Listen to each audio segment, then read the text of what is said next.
Alors, nous sommes revenus à notre émission avec les invités, puisqu'il s'agit de deux invités, il s'agit de deux dames. Yumiko, Présent. Candidate numéro 7 à Miss ODC. Miss ODC. Et Lady Rishi, candidate numéro 15 de Miss ODC. Est-ce qu'on peut avoir de brèves présentations de vous? De façon brève. D'accord. Qui êtes-vous et comment est-ce que vous vous retrouvez à Miss ODC? Où est-ce que vous sortez et comment est-ce que vous vous retrouvez là? Bon, on commence par moi. On commence par Yumiko, bien sûr. Bon, moi, c'est Yumiko. Bon, je suis dans ODC Cameroun depuis, je crois, depuis un bon moment. Hein. Je crois que ça fait 2 ou 3 ans. 2 ou 3 ans. Mais la personne qui m'a fait connaître ce groupe, c'est une amie et elle a eu à participer aussi à Miss ODC. Miss ODC. Elle a gagné. Non, elle n'a pas gagné. Elle n'a pas gagné. Du coup, je ne suis pas très active là-bas. Mais bon, je suis là, en bandite. D'accord. Et sous-marin, c'est toi. Oui. Alors, Lady Rishi, candidate numéro 15 à Miss ODC, est-ce que tu peux nous faire une brève présentation de toi? Bien Tu sûr. nous dis qui tu es et comment est-ce que tu te retrouves dans cette histoire? Alors, Lady Rishi, c'est qui? Lady Rishi, c'est une jeune passionnée de la culture otaku, aussi longtemps qu'il est depuis que son cœur bat. Je suis une jeune maman d'un petit garçon, un adorable petit garçon, bien sûr. Et mon rêve, c'est de devenir la nouvelle Miss ODC 2026. Oui. Wow. Oui. Oui. Là, je pense que laquelle des deux peut me gagner cette histoire. Tu veux connaître quoi? Je veux savoir, tu penses, il a demandé, tu penses que laquelle? Que je pense quoi? Non, tu ne penses pas. Je pense dont je suis. Non, je ne veux pas penser. Pardon?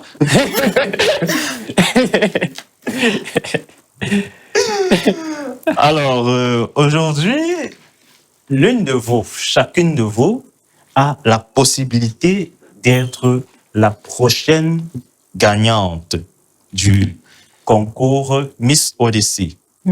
Sachant que dans ce concours, il y aura de gros partenaires. Il y en aura par exemple Zebra Comics, on aura Plumix. Quelle est pour vous la façon bien, comment est-ce que vous comptez mettre en lumière la bande dessinée africaine? Je commence par toi, Yumiko. Pourquoi il commence à... À ma chasse, c'est quelque chose. Chaque jour, tous ceux qui sont assis à sa droite. Bon, déjà, si je suis Miss ODC, je ferai en sorte que... Maman, ça va commencer. Ça a commencé. Ok, je vais essayer d'organiser des concours de cosplay déjà premièrement. Où on va essayer de faire des cosplays des personnages tirés des BD camerounais, africains surtout. Oui. Un peu comme ce que Cosplatic a fait récemment. Là. Oui, si on organise comme Miss ODC, on organise des concours et les cosplays utilisés, et le thème sera uniquement centré sur nos BD. Uniquement. Tu penses que la communauté ODC que je vois là, qui est compacte, peut épouser ces genres d'idées? Parce que c'est aussi ça le challenge. Hein? Pourquoi ne pas essayer? Raison pour laquelle le numérique existe. On va d'abord commencer par numériser tout ça, parler de ça. Comment dire, lancer même un hashtag super-héros africain. Demander même à certains de nos abonnés de dessiner un héros africain qui ne les passe pas la tête. Pour essayer un peu de les inculper ça. Ah. C'est intéressant. Moi, je dis c'est intéressant, c'est un bon truc. Mais mon seul problème, c'est au niveau de la réception par la communauté. Pour peu que moi-même, je m'intéresse à ODC, ils sont un peu très rigides, surtout Facebook, ils sont un peu très rigides sur certains trucs. Et je comprends bien. Ils sont plus japonais que locaux, un truc comme ça. Effectivement. Oui, mais... Et je suis sûr qu'il y a très peu qui savent même pas qui est Zebra ou bien qui est Plumix. Or, c'est le partenaire du concours pour lequel tu as fait des candidatés. Je comprends bien. Mais raison pour laquelle En plus, c'est petit à petit, c'est pas un truc que tu vas venir imposer à quelqu'un douce comme ça, là, que du coup, voilà, on va faire ci, on va faire ça, c'est doucement, doucement. Mais comment est-ce que tu comptes, quels sont les moyens que tu comptes mettre en œuvre pour que ça réussisse? Comme j'ai dit, on va d'abord commencer par lancer un hashtag pour un début. Hashtag super-héros africain. Donc, D'accord. vous allez dessiner un super-héros africain qui vous passe par la tête de votre choix. Voilà. Dans le Pour un fanat. peu voir les différentes... Ça pousse même les gens à découvrir leur niveau de créativité et tout. OK. Oui, et de là, après, lors des événements, on peut lancer un concours de cosplay uniquement centré sur les héros africains. D'accord. D'accord. Et toi, Lydia Oshi? Bon, personnellement, pour moi, mettre en avant la BD locale, ce ne doit pas juste être théorique. Ça doit être quelque chose de vivant, de visible et d'accessible. Concrètement, avec les partenaires comme Zebra Comics ou Plumix, je veux faire découvrir la BD locale, mais autrement, en créant des espaces de lecture, des moments de lecture, en fait, ou des moments d'échange entre les créateurs et la communauté. Des moments où ce sera physique ou alors ça sera numérique, parce que les plateformes, elles sont numériques. En fait, je veux comprendre, quand tu dis que tu veux créer des moments de lecture, ça se passe comment en fait? Oui. Comment est-ce que tu conçois ça? Bon, déjà, ce qu'il faut savoir, c'est que c'est relatif, c'est au choix. Les moments de lecture peuvent être aussi bien physiques que numériques. Je sais qu'il y a des personnes qui ne sont pas, même si nous sommes à l'ère du digital, qui ne sont pas très digitalisées, je dirais. Donc, du coup, on peut le faire à la bonne franquette, on peut le faire de manière plus traditionnelle. Des sessions de lecture comme dans les bibliothèques, par exemple. On peut se réunir dans une salle, dans une bibliothèque, je pense qu'il y en a ici à Douala. Il y en a, L'Institut français. par exemple, bien sûr. On peut créer ce genre de moment. On choisit un samedi, tous les membres de la communauté se réunissent, partagent et échangent des idées sur les bandes dessinées locales, proposent ce qu'ils peuvent faire pour améliorer la qualité, justement, faire découvrir, présenter la BD locale sous un nouveau jour. Non, Richie sera le porte-parole de Oui, la génération. Richie sera le porte-parole. Ce sera la mascotte. Ça sera la mascotte. Ok. Exactement. Très bonne idée de café. Ouais. En fait, quand on a parlé de ça, c'est directement comme ça que j'ai vu. Bon, lui, il est encore très petit, mais vraiment, c'est la tranche d'âge là qu'il faut aller chercher. Des enfants 7-8 ans qui sont convaincus de ils montent. Parce que, comme on a déjà reparlé plusieurs fois, les otaku actuels, il faut laisser. Vous n'êtes pas prêts pour la bande dessinée. Vous n'êtes pas prêts pour la bande dessinée locale maintenant. Bon, la majeure partie, pas tout le monde, mais la majeure partie, vous n'êtes pas prêts. Mais sinon, ce que j'ai retenu, c'est concours cosplay, concours de fana, concours de cosplay et des échanges physiques, et temps physique et virtuel. Virtuel. Donc, ça veut dire que la semaine prochaine, si je lance un live TikTok et que je te demande d'intervenir, de faire la promotion du live qui va parler de la BD, je sais pas trop, je prends un exemple bête. Je prends pas Kiki, c'est trop facile. Non, Breach, laissez-moi mon coup de cœur. Je prends Breach qui a une BD un peu... Vous avez vu Evangelion? Ah oui. Laisse-moi te dire qu'il y a une BD camerounaise qui est pratiquement comme Evangelion, dans le même style en fait. Camerounaise, dans le même style. Et l'auteur, c'est une femme, c'est un homme? Non, c'est un homme. On n'a pas encore représenté juste féminine. Hein. Et justement, la féminité... Non, il y a les femmes dans la... Il y a les femmes. Il y a par exemple Eliane Joël Épée, qui est la créatrice de La vie de... Comment ça s'appelle encore? La vie d'Eben. La vie d'Eben. Exactly. Non, elle connaît. Elle connaît. Elle connaît. Pourquoi vous voulez faire...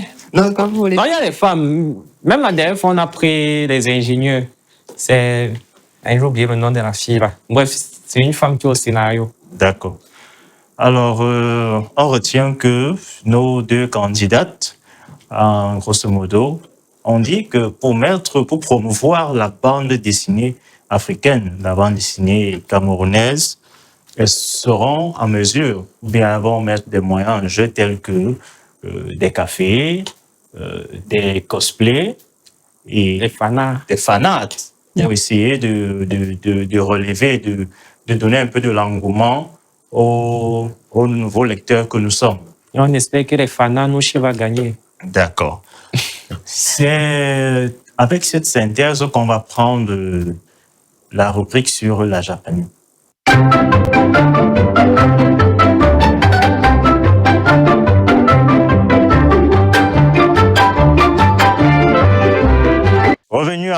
notre émission, nous avons dit que c'était une émission spéciale Miss ODC. ODC, déjà, c'est quoi? Nous allons prendre cette explication sur ce fond de vidéo. Salut à tous, ici Ono Chrysolène Pio, membre du staff de l'organisation Miss et Master Otaku et également admin de la communauté Otaku du Cameroun, qu'on abrège ODC. ODC, c'est l'une des plus grandes communautés Otaku au Cameroun. C'est une communauté qui réunit les passionnés du manga, de la culture Otaku, de la japanimation, des geeks, tout le monde, même les curieux, ceux qui sont juste fans, qui veulent juste savoir comment ça se passe, ils sont les bienvenus dans la communauté Otaku. Et dans cette communauté, chaque année, nous organisons des événements, des festivals, des soirées pour toujours animer la communauté. C'est dans cette lancée-là que nous avons organisé le concours Miss et Master Otaku depuis bientôt 5 ans. Et ça se déroule pratiquement à la même période d'année, en avril pour les filles et en juin pour les garçons. Les Miss, cette année, ce n'est pas... Les Miss ne définissent pas. Non. Les Miss Otaku, elles doivent valoriser la culture. Elles doivent montrer leur créativité à travers les différentes épreuves que nous proposons, comme la prestation de débat. Il s'agit ici de débattre sur un thème qui leur sera donné. Il y a le karaoke qui doivent chanter, elles doivent prouver qu'elles savent, qu'elles maîtrisent vraiment les openings. Les Miss également doivent faire un talent. Elles doivent aussi faire du cosplay. Et elles doivent participer à une compétition de quiz sur les questions geek et otaku. Donc, en somme, c'est tout ça qui fait que, c'est tout cet écosystème-là qui fait en sorte que la communauté otaku continue de vivre à travers ses activités. Donc, vous qui nous suivez et qui êtes avec nous amenons encore en cette période-ci à vous abonner à la page Miss et Master Otaku pour suivre la 5e édition et savoir qui sera la nouvelle Miss Otaku de l'année en cours. Allez, ciao. Alors, nous avons écouté ce que c'est que ODC, pourquoi Miss ODC. On a aussi appris qu'il y a aussi Master ODC. Bon à savoir. Ça veut dire que chaque Miss sera sorti avec son master. Et que la personne qui n'a pas son titulaire ici aura le titulaire. C'est vrai, Yumiko? Je doute fort, ouais. Ah, comment ça? Ok. Pourquoi? Peut-être tu ne peux pas trouver ton goût là-bas. Ah bon? Alors, le master, comment le master peut ne pas être le goût de quelqu'un? Il y a master. Je dis, monsieur, tu acceptes aussi ça? Bon, je suis mariée, s'il vous plaît. Ah. Et heureuse dans son mariage. Elle dit qu'elle est mariée, heureuse dans son mariage. Mariée à mon fils, bien sûr. Accepter le mariage. Mais c'est bien, non, il faut se marier, c'est important. Ça se mal demandé si je ne peux pas trouver ton crush là-bas. Ah. Dieu pouvoir. Ah, ici, Non, c'est que moi j'ai abandonné. Moi, je sais que l'amour, c'est pas pour moi. Donc... Parfois, c'est même pas ce que tu fais. Moi, j'ai abandonné. Ah, allez, oh. Oh non. Mais qui sait, peut-être qu'un jour, je peux rencontrer une personne qui va me faire croire en l'amour de nouveau. D'accord. Alors, le thème de cette rubrique Japanime est posé sur cette question. Alors, pour vous, quelle est la place de la femme dans la communauté otaku? On va commencer avec toi, Ligierichi. Qu'est-ce que tu penses, bien, pour toi, quelle est la place de la femme dans la communauté otaku au Cameroun? Oui, je pense que, bon, comme on est au Cameroun, disons, commençons déjà par là. Ok, dis-moi. Déjà, merci pour votre question. On a souvent tendance à penser que la femme est en retrait dans la culture otaku, mais en réalité, c'est tout le contraire. Elle en fait battre le cœur. Énormément de mangaka, énormément de créatrices et énormément d'auteurs sont d'abord des femmes. Elles ont imaginé, elles ont créé, elles ont donné vie à des histoires qui impactent des générations d'année après année. Des mangaka comme des mangas... Excusez-moi un peu. Full Metal. Non, pas Full Metal. Pas Full Metal. Je voulais d'abord commencer par la créatrice de Sailor Moon. Je pense que c'est un animé qui a marqué assez de générations. mon père, ma grande sœur, ma mère également connaissent Sailor Moon.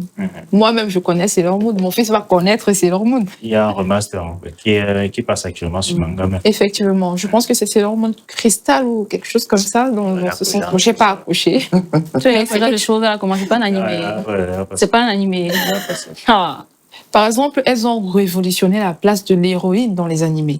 Et nous revenons justement à Full Metal, qui est une véritable masterclass. Masterclass, il n'y a rien à dire. C'est une véritable pépite, avec un véritable enseignement sur les 7 péchés capitaux.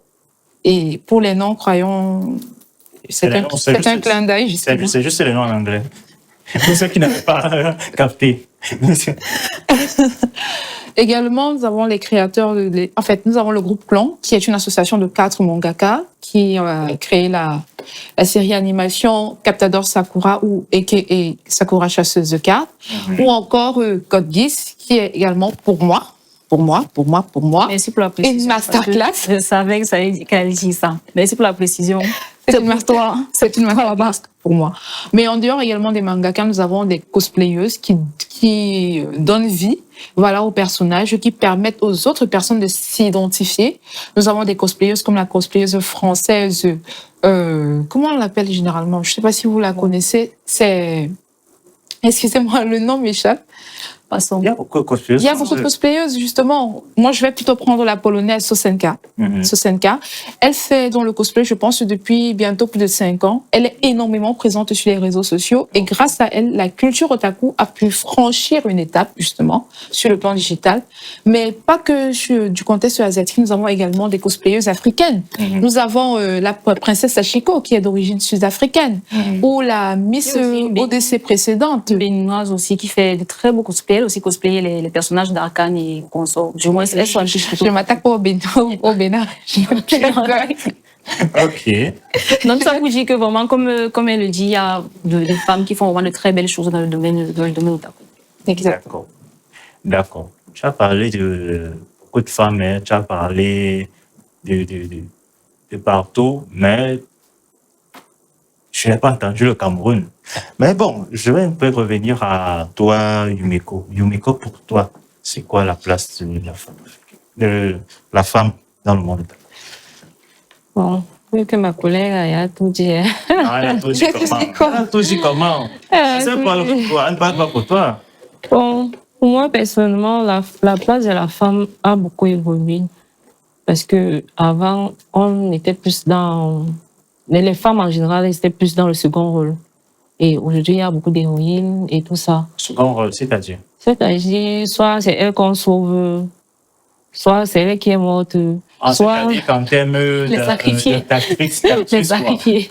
Soit elle est sacrifiée, soit c'est celle qui pleure le plus, surtout pleurer. Parce que tu vas pas regarder l'animé, tu vas voir une fille, elle est toi que de pleurer. On le voit souvent comme si nous étions souvent fragiles et tout. Le personnage faible qu'il faut tout le temps. Le plus faible et tout. Donc, elles sont en détresse chaque jour. Ça a évolué. Et maintenant, au niveau des auteurs, qu'est-ce que tu penses? C'est-à-dire, quand on parle des auteurs, ça peut être même des créateurs de contenu, comme elle a parlé par exemple des cosplayeuses, ou bien je sais pas, ça peut être n'importe quel type de créatrice de contenu, mais qui est lié au manga, dans l'aspect otaku, quoi. Il y en a qui font beaucoup de choses. Qu'est-ce que tu penses de la place de la femme? Est-ce qu'il y a, quand tu parles d'évolution, est-ce que tu sens vraiment cette évolution? Oui, pour moi, je sens cette évolution, mais ce n'est pas encore ça. C'est encore en cours. En cours. Ça veut dire que tu ne sens pas encore la place de la femme. On n'a pas encore cet impact-là, mais nous sommes en train de mener un combat. Et ça se voit vraiment que le combat est visible. Ati, qu'est-ce que tu penses de ça? Bon, elles ont déjà tout dit. Elles ont déjà tout dit sur la place de la femme. Sauf que moi, j'aimerais qu'on sorte un peu du contexte général et qu'on revienne un peu dans le Cameroun. On vienne dans les communautés otaku camerounaises. Oui. Pour vous, est-ce que vous pensez que nous, en tant que Camerounaises, femmes otaku, est-ce qu'on a une place dans cette communauté, dans ce pays-ci? C'est difficile, hein. C'est difficile parce que, avec la mentalité des Camerounais, déjà, quand tu dis que tu es otaku, on te dit que otakwa. Ou peut-être, c'est vous qui regardez les dessins animés, les trucs comme ça, donc c'est compliqué. Et déjà, encore quand c'est une femme, quand c'est un homme encore, c'est bête, on peut dire que c'est un garçon. Quand c'est une femme avec un homme, quel homme va t'épouser avec ça? Tu vas épouser quel mari, tu vas t'asseoir, tes enfants sont assis en train de regarder des dessins, toi aussi tu es en train de regarder des dessins animés. La mamie, tu as beau. Donc, c'est compliqué. Donc, Voilà, il y a justement, comme elle le dit, il y a ce gros problème de légitimité de la femme otaku. Ici au Cameroun, on doit vraiment travailler dessus parce que c'est terrible.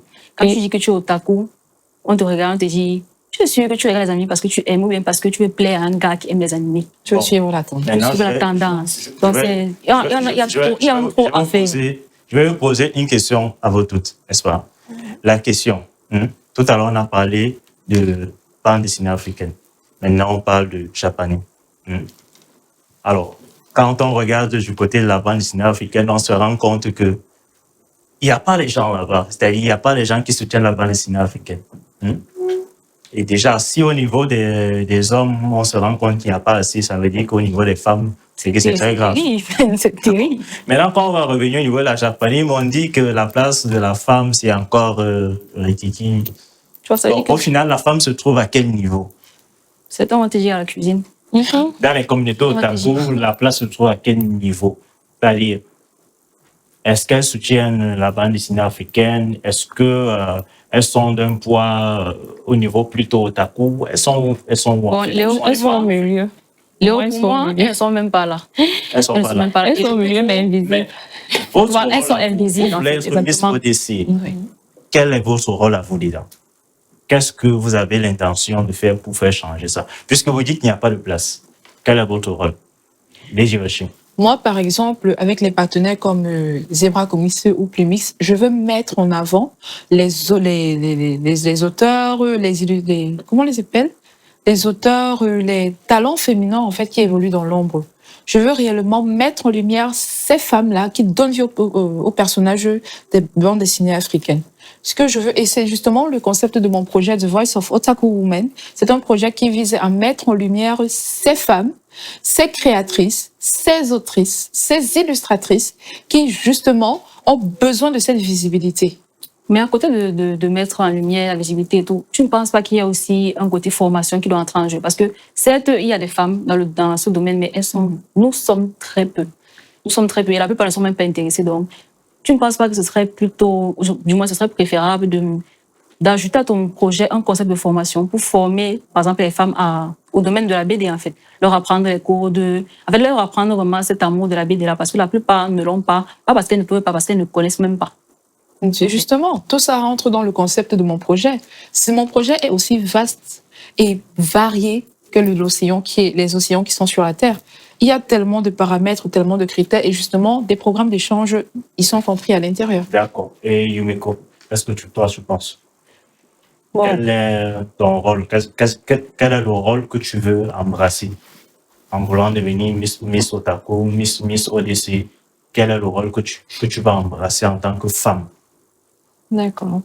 Bon, déjà, j'ai pu constater qu'il y a beaucoup de femmes qui sont otaku ici au pays, mais elles ne se rendent pas compte. Ou à défaut, elles cachent en fait. Donc, elles ne veulent pas trop montrer. Et du coup, d'où vient mon hashtag que j'ai dit, hashtag fanart là. Du coup, on va essayer de numériser, plus parler, plus présenter surtout les vidéos africaines. On va propager ça partout. On va mettre ça partout, mettre ça en évidence, en fait. On va beaucoup travailler le côté communication. Surtout, en fait, c'est surtout la communication. Donc, vous allez beaucoup plus vous axer. Parce que, je dis ça pourquoi? Parce que, comme vous avez pu le constater, c'était pas Miss ODC. Il y a beaucoup de personnes qui ne connaissent même pas qu'il y a les BD africaines et tout. Même quand j'ai fait part de ma candidature à certains amis et que j'ai dit culture africaine, BD camerounaise et tout, ils ont dit que, il y en a et tout. La C'est pas connu. c'est un très gros problème. C'est pas connu. Est-ce que vous pensez que vous sauriez faire le lien entre la BD africaine et Otaku et que ça puisse passer facilement? On va essayer de faire. Je vois que chacune de vous a des arguments vraiment alléchants, mais est-ce que vous saurez vraiment faire le lien? On va faire la fusion de Sangoku. La fusion des Sangoku. J'aime beaucoup. Tati, Oui, est-ce que tu penses que c'est possible? pour moi, c'est très possible. Tant qu'on s'en donne. Le projet là, c'est à Oui, tant qu'on s'en donne les moyens, tant que vraiment, que ce n'est pas juste parce que tu veux être Miss, mais que vraiment, c'est un projet qui te tient à cœur et que tu veux vraiment l'appliquer. Moi, tout est faisable. D'accord. Alors, Mais ouais, on sent que tu n'es pas convaincu. Moi, C'est quoi? C'est la mentalité donc qui te fait parce parler que ou j'ai dit que bien... je ne suis pas convaincu. Mm. J'écoute. Attends, quand quelqu'un me dit on aura des concours de cosplay, on aura des salons, Salon d'échange. Bah, tu sais, c'est- salons d'échange Exactement. sur les BD africaines et tout. C'est des trucs que moi j'aime bien. Hein. C'est des choses qu'on voit déjà chez 3G, qu'on a l'habitude de suivre ici. Donc, c'est des choses qui se font déjà, mais que les gens ne connaissent pas. Mais si des jeunes voix, ou bien des nouvelles voix, ou des nouvelles femmes nous ramènent Du 109. du 109 ou ces concepts-là, peut-être. Pourquoi pas? Peut-être. Peut-être c'est ce qui manque à certaines autres plateformes pour Donc, ce qui vous manque, c'est que les femmes parlent de la BD. Ok. D'accord, Léon, on a compris. les femmes qui parlent de la BD, la zone. Non, apparemment, tu veux qu'il y ait encore plus. Mais en C'est tout cas, normal. c'est aussi l'objectif. Donc, C'est normal. Non, on je vois un peu ton regard là. Mais... Tu vas aller assez loin. Ouais. Ok, Léon, mieux ne parle pas parce que ce que j'ai envie de comprendre, mieux on laisse, mieux on parle pas. D'accord. Merci Yumeko, merci à Lydie Richer d'être passée ici. Merci à Patty d'être restée avec nous pour cet échange. C'est toujours un plaisir. Merci à tous les abonnés de l'autre côté qui ont bien voulu nous suivre aujourd'hui. Nous vous disons merci à les accros de la BD. Merci à Nushi. Merci à Licence qui regarde derrière. Merci à la régie. Abonnez-vous et partagez. On se dit à la prochaine. Bye. Bye! J'embrasse aussi mon fils.